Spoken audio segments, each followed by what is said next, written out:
How you doing, everybody? This is Zach Allen. We're going to talk about something today that I think is of the utmost importance because it actually really matters when you're on the golf course, all right? And that's called just the laws of ball flight. Like, why does our ball curve this way, that way? How can we get it to curve more, get it to curve less? What exactly is going down at impact that's making these things happen, right? When we're hitting it well, why are we doing it? And when we're not hitting it well, when the ball's curving a different way that we desire, why is that happening?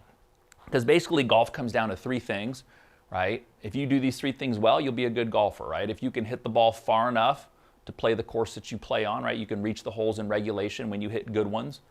If you can hit the ball solidly, that's kind of controlling the bottom of your swing.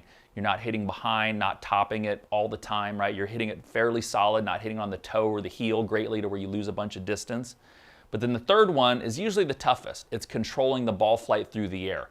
And it's hard because literally the ball touches the club for about 0.005 seconds, right? But in that moment, the path and the face, right? And some of it your contact also, but I'm assuming you hit the ball pretty solid on this one. But the relationship between the club path and the club face determines where your ball starts and how it's going to curve. So when I'm out playing golf, that's probably the thing that I think about the most. I don't really think that much about swing technique. Usually I'll have maybe one overriding swing thought that my swing kind of needs right now, right? But typically I'm not gonna hit the ball perfectly like anybody else. Oh, I missed it right. Oh, I overdrew it to the left. Whatever, that ball usually had some type of curve issue where it did not go on the line or the direction that I was wanting it to. And that's when the ball flight becomes your coach. Obviously, I'm not out on the golf course with you. Butch Harmon's not out there. Your camera's not out there. You can't play your swing back real quick and see what you did wrong. Plus, most likely, you would not be able to see a flaw. Like when I videotape a lot of my students, a bad swing, a good swing, it's very, very imperceptible on video at least what's going on. Sometimes I've got some other stuff that's pretty accurate that can actually see stuff happen, but the ball flight never lies. That's the saying, right? I might lie to you. Your doctor might lie to you, somebody else might, but the ball flight does not lie. If you do A and B at impact, it's going to cause the ball to do this. So I've got a club pointer that's going to kind of dictate the face, right? This is going to dictate the face could be square, open, or closed. And I've got a couple alignment rods down here that are going to help us determine what club path, club face, and what that does to ball flight. But just to give you a little for instance, right? This pointer is pointed right at the camera. If I turned it about this much, which is about 1 minute on a clock, right? I'm turning it to the right of camera. That's about 6 degrees open. So right there, that is 6 degrees open. This is 6 degrees closed, right there, right? This doubling that would probably be 12 degrees closed. I'm going to the 2-minute mark in my mind's eye. I'm picturing a clock and you're 12 o'clock. This would be 12 degrees open. And it doesn't take near that much, like 2 to 3 degrees of club face variation, and we're going to start to get some different curving balls. Vice versa, if you looked at the swing path, right? Say my club was coming down towards the camera. If this was a zero path, right? Dead neutral. I did not swing to the right. I did not swing to the left. This would be straight at the camera. If I pointed the path this much to the right, that's a 6-degree right club path. It's very, very small. This would be 6 degrees left. It's about the 1 minute mark on the other side of a club, right? We get those numbers because, 360 degrees is obviously a full circle. 6 degrees this way, 6 degrees that way. It doesn't take a whole heck of a lot. So normally, right, what we're trying to do when we're hitting a good ball, you have your stock ball flight. Maybe it's a little fade, maybe it's a little draw, maybe it's straight. You're doing something consistently that's producing that. So when you go to warm up, you're probably looking for that to happen. If it's not happening, what most people do is they go to, oh, something's wrong with my swing. Let me start changing my golf swing. You don't necessarily need to change the swing per se, but you might need to change some of what's happening with the path and face. And usually, here's the big key, that should be totally based on what the ball flight's doing, okay? If you get up to the range one day and you're slicing balls off to the right, we know that you have a face that is right of the club path. Okay, now the club path could be left to a certain degree, but the face is right of it, and we're going to start spinning the ball in the opposite direction of the path. Because basically what the ball flight laws tell us is wherever the face is pointing at impact, the ball is going to start there, okay? and its relationship to the path, right? If, let's say, the club face has a right relationship to this club path, the club path is left of it, the ball will curve right. If I change it this way, right, now the path is right of the face, the ball will start curving left. It'll start where the pointer on the face is, but it will start to curve left based on this path. The bigger this path variation, like the more you actually swing this way, the more it curves left. That's what can be so confounding to people. They're hooking the ball to the left, right? And they keep swinging more to the right. You see how this divergence between the path and face only gets bigger, and it puts more hook spin on it. That's why it's often said that golf is a game of opposites, right? And you could take that same version for the over-the-top player. They're swinging way to the left, but the face is open. What do? They swing more to the left, and now that path and face relationship gets even bigger, and the balls curve more to the right. So it literally is a game of opposites. But that's why it's good to kind of understand that there's a few things in the golf swing, right? Like, you could make a great swing technically, and you can still hit a bad ball. As you guys see all the time, a lot of your playing partners, he's got a bad swing and he hits good balls sometimes. So you want to learn to separate, okay, there's my technique and then there's impact. And obviously, here's the deal. The better your technique gets week after week, right? If we can keep steadily improving and progressing, your ball flight will get better. But it's not instantaneous, right? So as you're working on stuff, it's not always this, oh, if I did it right, I'll hit good. It doesn't work that way. Okay, and sometimes it might be the opposite of that. If you did it right, you might not be able to actually hit the ball well because it feels pretty different. So, as we're kind of getting set here, right, what I want to kind of do first is if I was doing a little bit of shot shaping, right, what I would try and do if I was going to hit a draw is in my mind's eye, I always know where my target is, right? It's going straight off with this white stick. Now, in my mind's eye, I'm trying to create a path that's going right of it. That can be a little scary because we're actually trying to swing. Usually that's where the trouble is, and we're kind of maybe going away from it, right?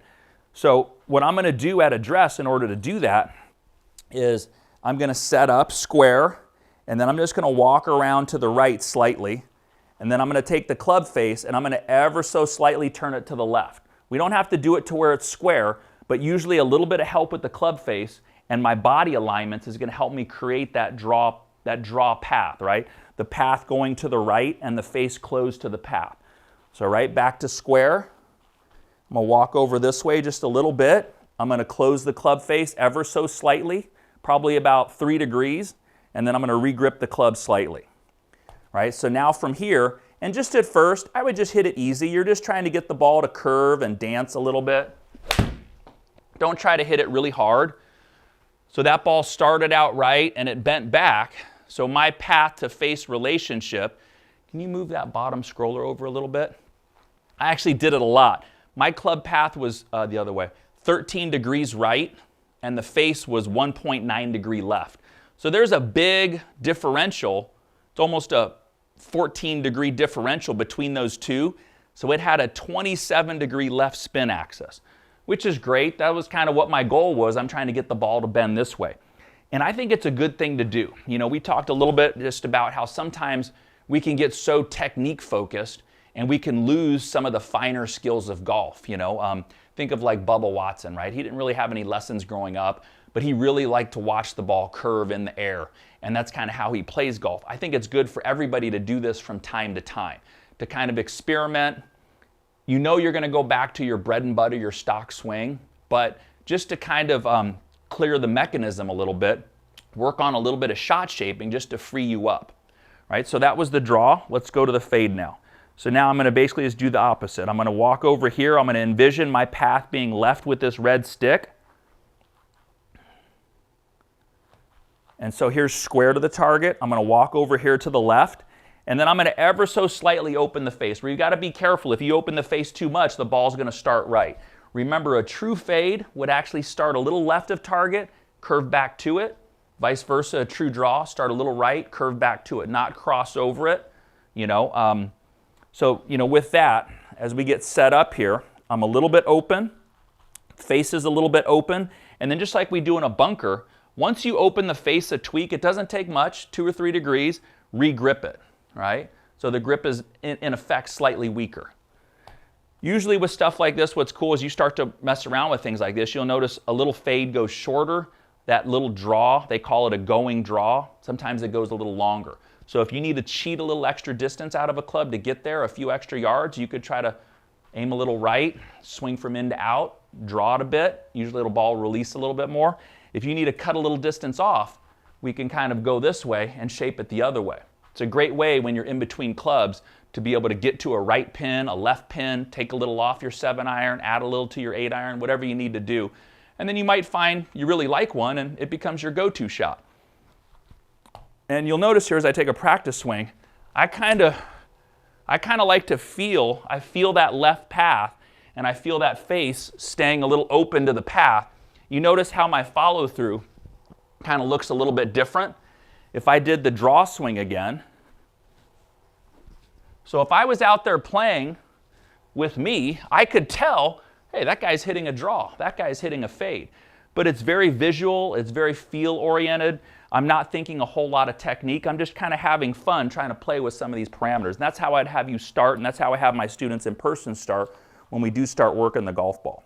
So I'm aiming a little left, I've got the face open, and let's hit that fun fade. Didn't quite fade back.